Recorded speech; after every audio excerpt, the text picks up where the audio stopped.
Hey everyone, welcome to Passive Play. So today I will be reviewing House of Dragons Season 1, Episode 10, Season Finale, titled The Black Queen, streaming on HBO Max and then also on HBO tomorrow.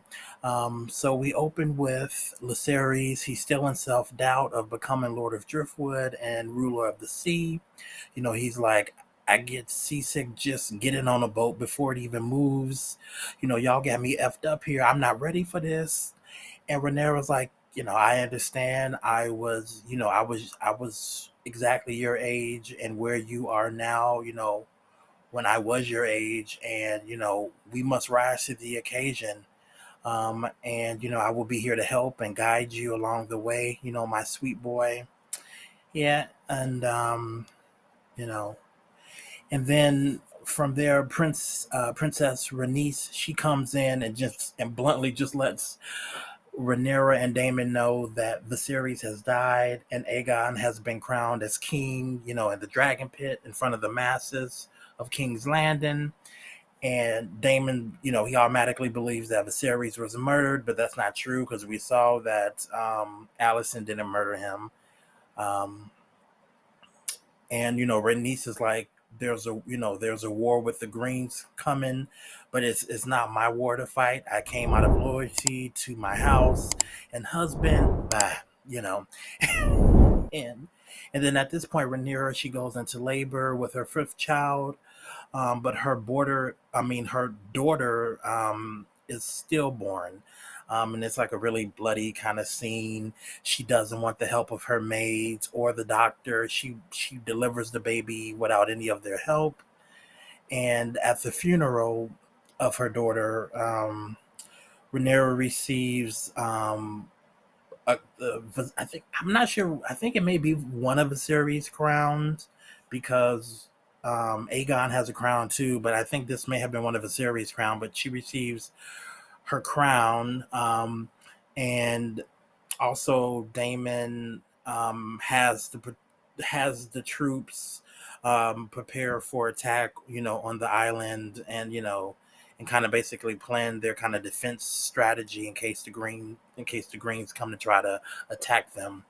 Um, but Rhaenyra decrees that no action be taken against the Greens. The male lords, her council, they go over their declared allies and enemies with the map chessboard of the seven kingdoms, dropping down little pieces on who's an ally, who's not an ally of the houses, who is on their side, who's not, who needs reminding of allegiances and oaths that they made to King Viserys. Will they keep them?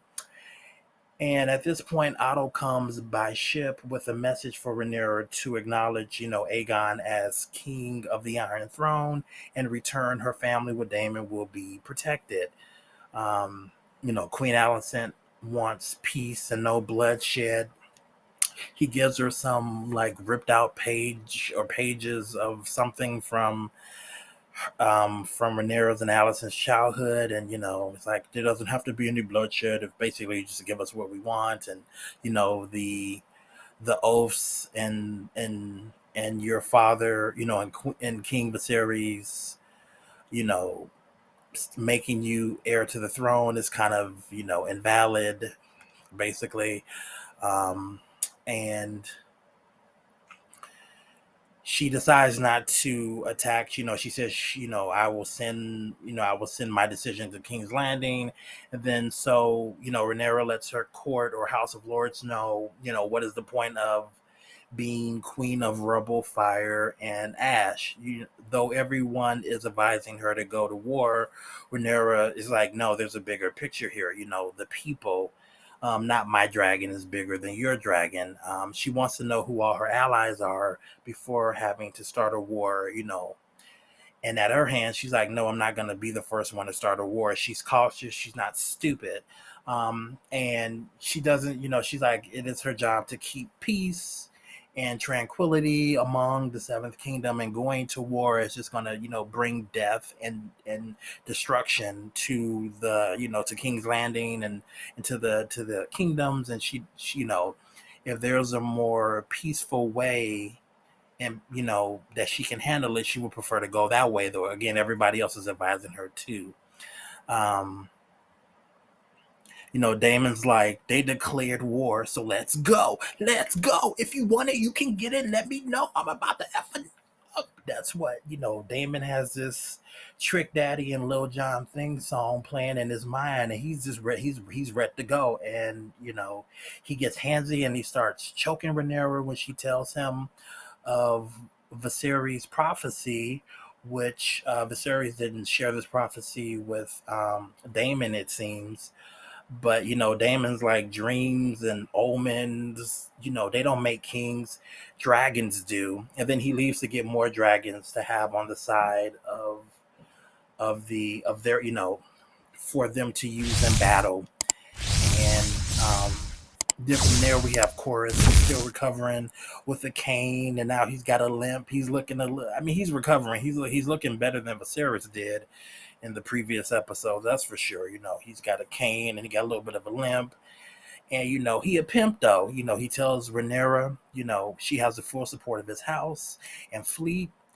He owns the narrow seas now from his battle. And he will stop, travel and trading to and from King's Landing. He also, and he also finds out that his brother died from Rhaenys, who bluntly tells him to. Rhaenys, I guess there's really no way to tell someone somebody died, but Rhaenys is just bluntly just telling, she comes in and tells Daemon and Rhaenyra how Viserys died, that Viserys died. She's just telling her husband, Chorus, your brother dead. Just because, there's no right way, but, we can just like ease them kind of into it. But she like, they dead, he dead, just, But anyway, but either way, she lets him know that his brother died. And Chorus, he does admit that he was wrong in going after the Iron Throne. And he talks about, retiring and, taking their grandkids. But she's like, no, they're not going to be protected with Aegon as king. And that's when, basically he gives the support to Rhaenyra.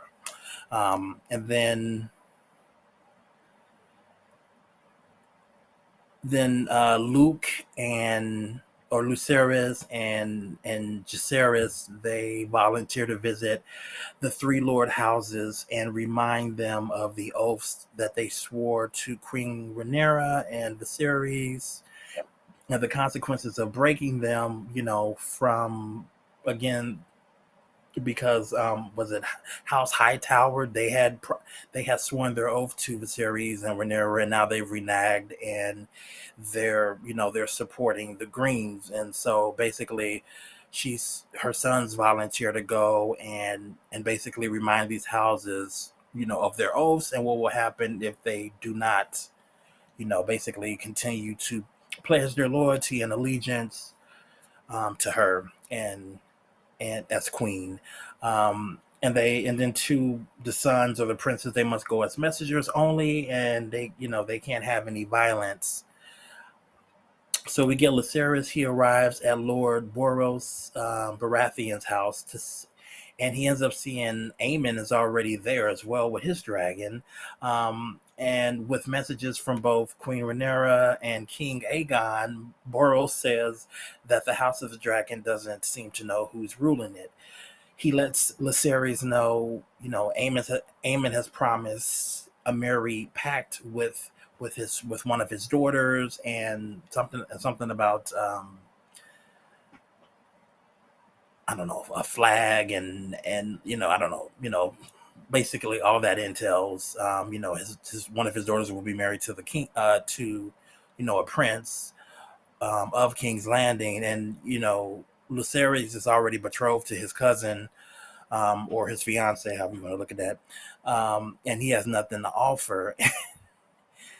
And Boros is like, go home, basically go home, little boy. He calls him a pup, just the disrespect of it all. He's still a prince, but he tells Lucerys to go home. I'm not Rhaenyra's, lapdog awaiting her orders to fight against her enemies. Just basically go home. I'm gonna stay on the green. He's, Amon is going to marry my daughter. We have a marriage pact. I'm supporting them. And then once that happens, Amon's like, wait, I want an eye for an eye, your eye for my eye. And he takes off his eye patch, and beneath his patch is like this blue ruby where his eye used to be. Actually, it looks really cool. And he throws a dagger down, to over where Lucerys is, and basically like, give me your eye. He's like, I won't blind you. I want to, or I want to give it as a gift to my mom. And Lucerys is like, no, I will not fight you. I'm here as a messenger. And Boros, he's like, no, not in my house. No blood will be spilled here. Lucerys came as a messenger again, and he can go home now. So Lucerys leaves. When he gets outside, he notices that he doesn't even see Amon's dragon. I mean, yeah, Amon's dragon. And I'm like, how the hell did Amon leave before he did? I don't even know. Amon did he like run to the, anyway, the dragon is gone. So Luceri starts flying back home. It's in the midst of this thunder rainstorm, and Amon and his dragon, which I don't know is what, 5 times bigger than the Puff the Magic Dragon that Lucerys is riding on. And it's kind of at first they're kind of um Amon's dragon is chasing Luceri's dragon. They kind of disappear for a moment in the pursuit. They go lower in between these canyons, and when Amon loses sight of Lucerys and Arex the dragon, they end up coming on from the side and then blowing fire on them. But then Amon's dragon gets mad as hell, even though Luceri's dragon blows the fire on the big dragon, kind of on their own choosing. Um, but anyway, the little dragon is mad at the big dragon. Then the big dragon gets mad because the little dragon blew fire at it. And then when Lucerys and the dragon thinks that they're kind of out of the clear, the Amon's big ass dragon just comes and he like bites the little dragon in half. And then you have Amon looking down, looking for Luceria's body, and I'm like, Luceria's body is inside of your dragon's mouth and in his stomach at this point. He literally, like, the head of the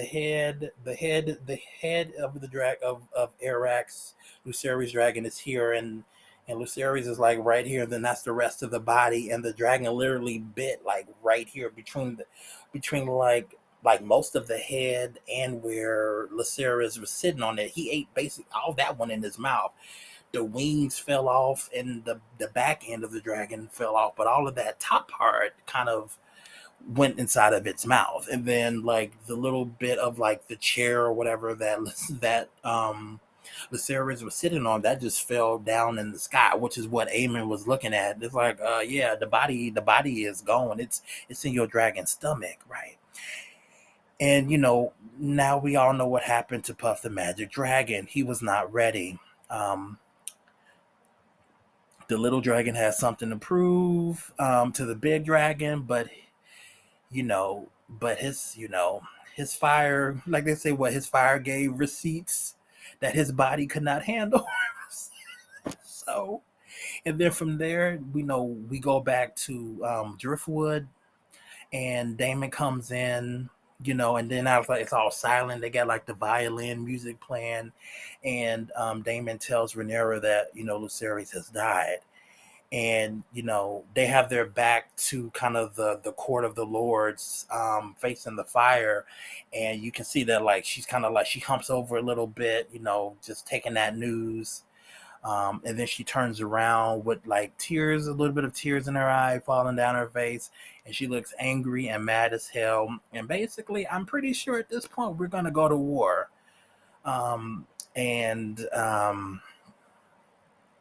She said she wasn't going to make a move, and they did. Even though technically it is kind of the dragon's fault, because both Lucerys lost control of Arax. It seems Arax like, I'm going to throw some dragon. He going flying off, and Amen's dragon was like, "Oh hell no, you ain't gonna blow no fire on me, bitch." So, okay, okay, so I don't know. So both of their dragons had something to prove, but either way, now they sparked a war with the humans, and Amen looking stupid, you know. So it's gonna be an interesting season 2. I will say that I have not read the books, so I don't know what happened. And I will say, like, for the subscribers and stuff, if you guys do watch, for subscribers I have, if you were watching House of the Dragon, it's all these damn names. I mean, if they had simple names and all these like different things, I never watched Game of Thrones. By time I really kind of found out about it, it was so late to get into it. I know people who have watched all of Game of Thrones in like 3 or 4 days just to catch up to House of the Dragon, but like that's just crazy.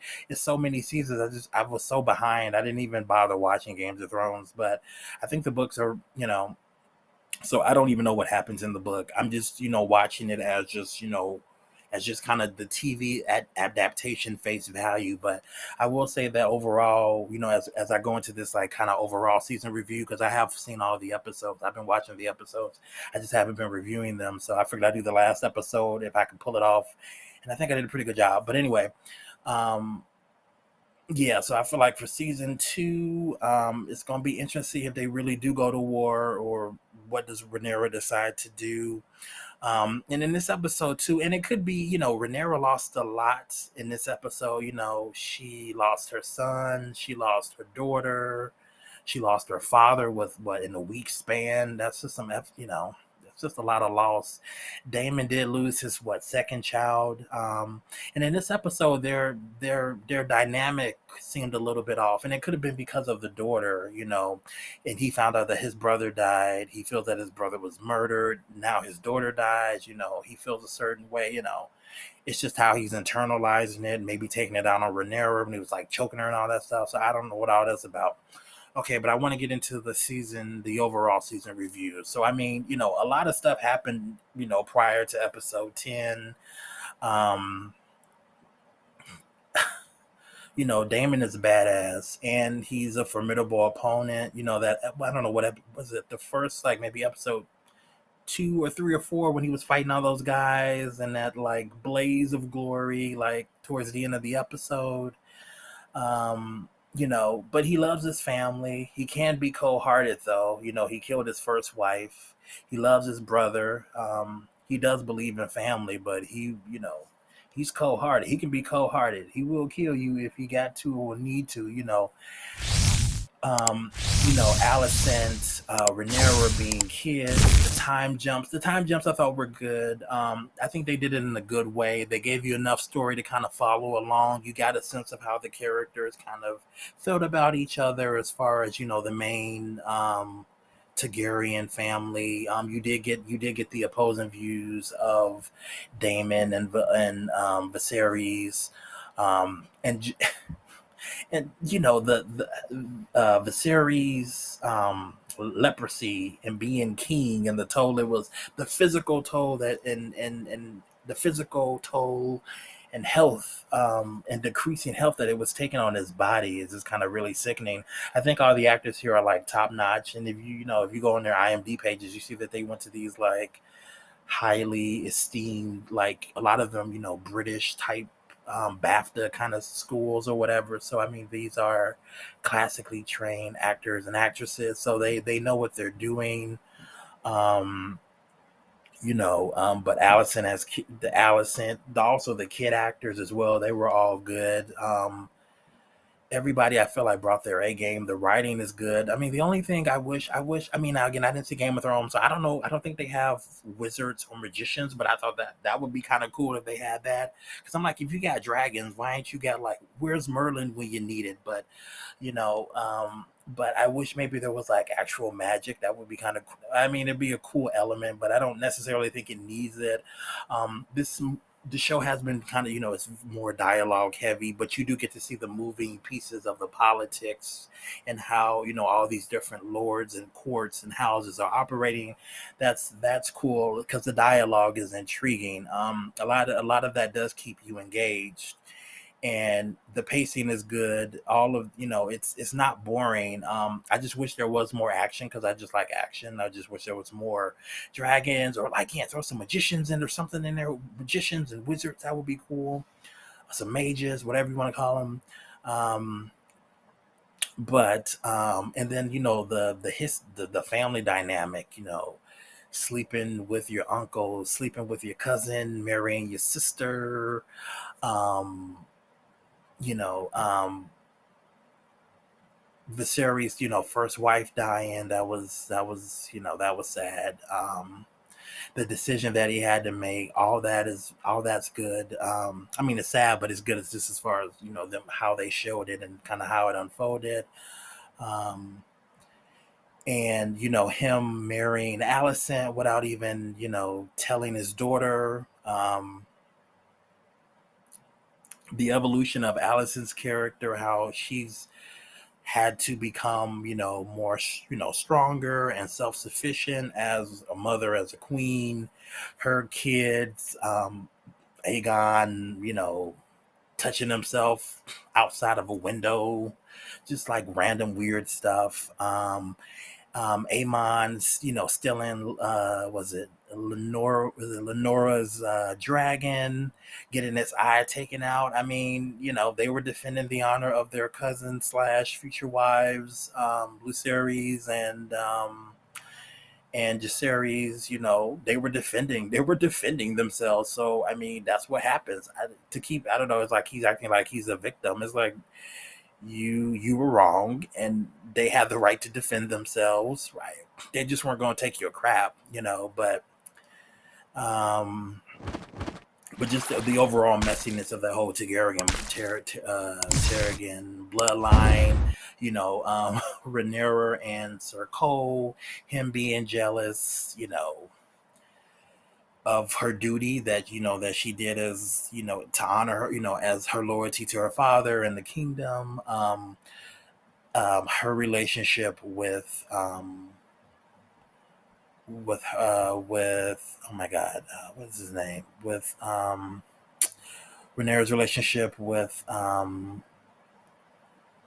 Targaryen, no, a Valerian, Lene, yeah, Lene, and that relationship, having the black haired babies, even though all the Valerian babies all have white hair. Plus, plus her family line has white hair. So yeah, if you have all these white haired bloodlines, and then all of a sudden you got black haired babies, even though they're not black complexion wise, they're just black hair, then yeah, people like, yeah, I mean, clearly, you got white hair over here, white hair over here. All of a sudden, your baby's got black hair, and then now her baby with, of course, her baby with Damon, her uncle, who she's getting, all hot and bothered over.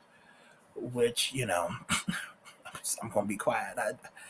Whatever. That's what kingdoms have done throughout history. Marry their cousins and sisters and all that stuff. Um, But her baby with Damon had white hair or blonde hair. I mean, okay, technically that child should technically be the one who becomes king, not necessarily Lucerys, but it is what it is.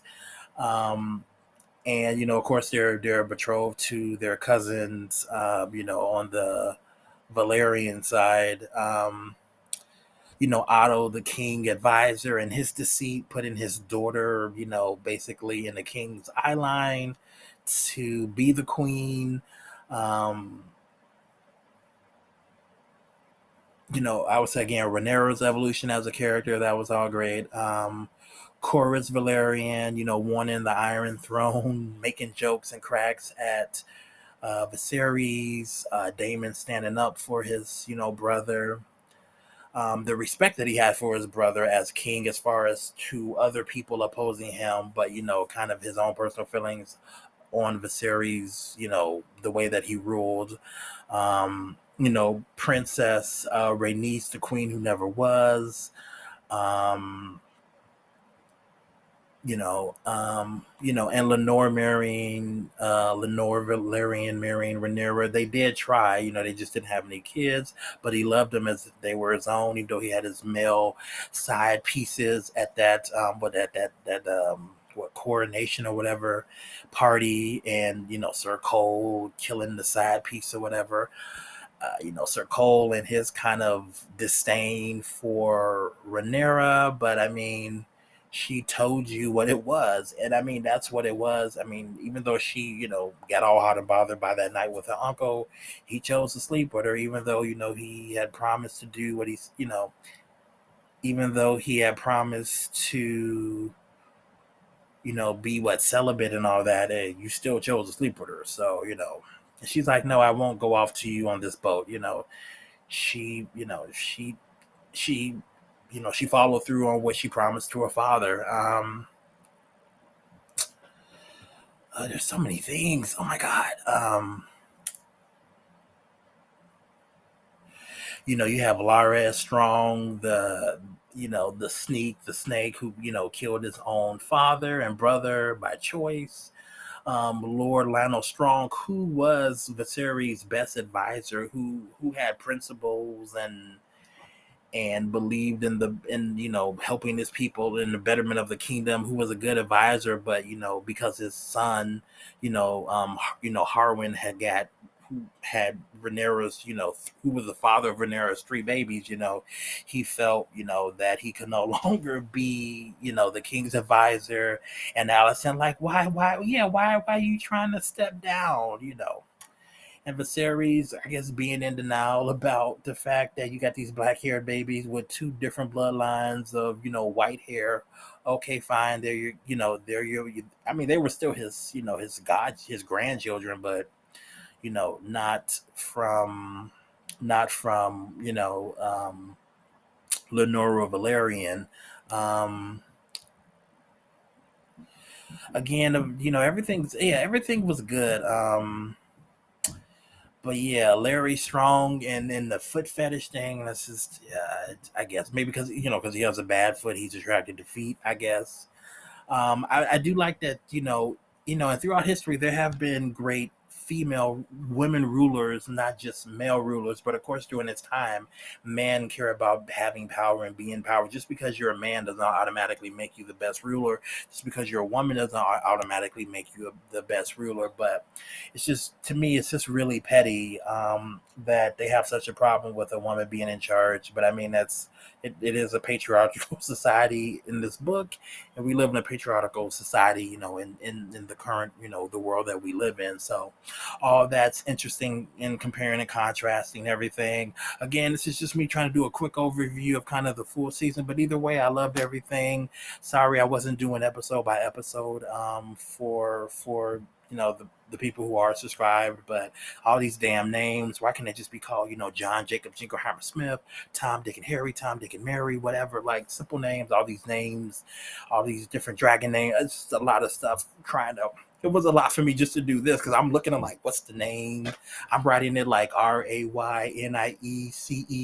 RAYNERA. I'm like, even the spelling of it is complicated if you don't really know how to pronounce it. But anyway, I actually did like the season overall. I'm like, well, let me watch it and see what all the fuss is about. I completely missed the Game of Thrones. There was so many episodes. I'm like, I didn't even bother trying to watch it. I never read the books, but I do appreciate this new season. You don't have to have read or watched the Game of Thrones to kind of understand what's going on in House of Dragon. I do like that. It makes it simple. It makes it easy to come into. But either way, if you like this review, hit the like button. If you don't like the review, okay, I understand. It's cool. If you have any comments, comment below. If you're not a subscriber, please subscribe. Trying to get 1,000 by the end of the year, and I will see you all next time.